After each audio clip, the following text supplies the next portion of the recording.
使徒行傳第20章。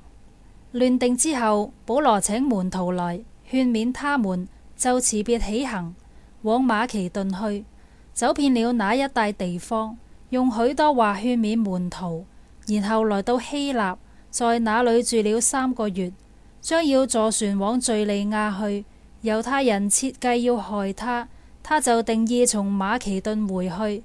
同他到亞西亞去的有庇里亞人畢羅斯的兒子索巴特、帖撒羅尼迦人阿里達古和西公都，還有特庇人該猶並提摩太，又有亞西亞人推基古和特羅菲摩。這些人先走，在特羅亞等候我們。過了除酵的日子，我們從腓立比開船，5天到了特羅亞，和他們相會，在那裏住了7天。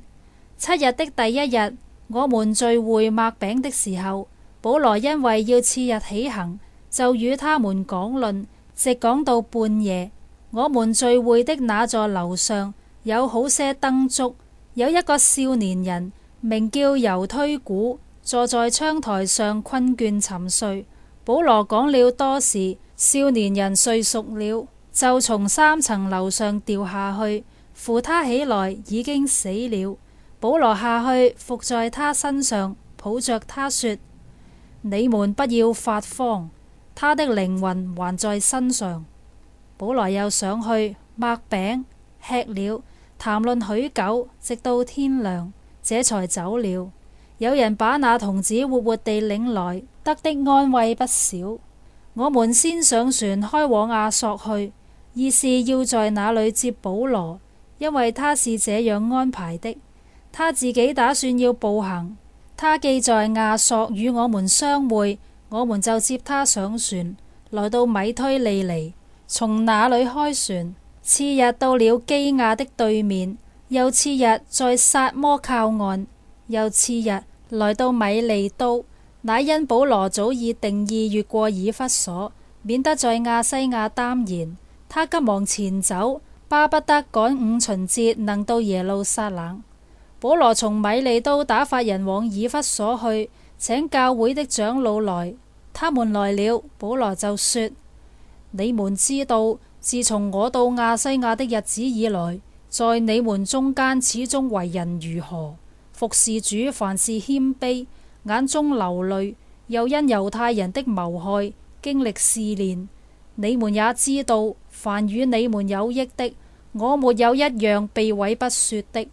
或在眾人面前，或在各人家裏，我都教導你們，又對猶太人和希臘人證明當向神悔改，信靠我主耶穌基督。現在我往耶路撒冷去，心甚迫切，不知道在哪裏要遇見什麼事，但知道聖靈在各城裏向我指證，說有捆鎖與患難等待我。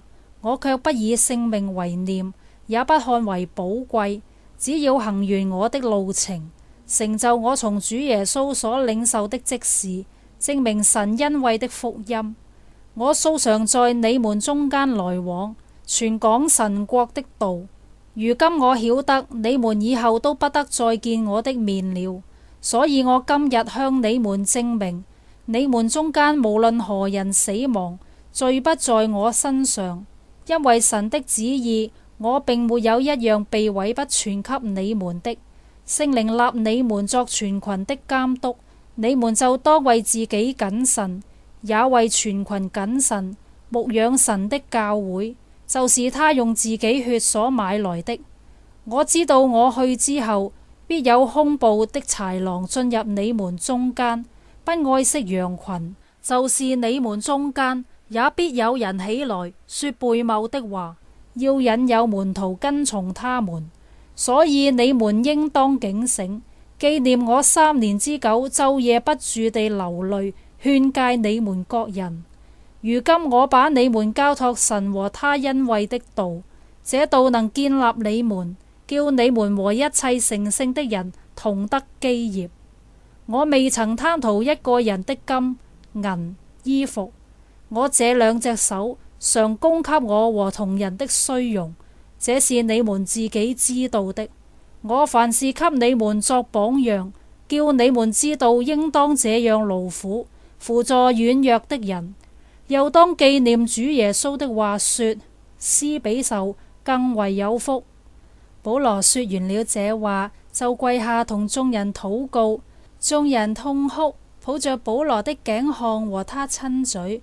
叫他們最傷心的，就是他說以後不能再見我的面那句話。於是送他上船去了。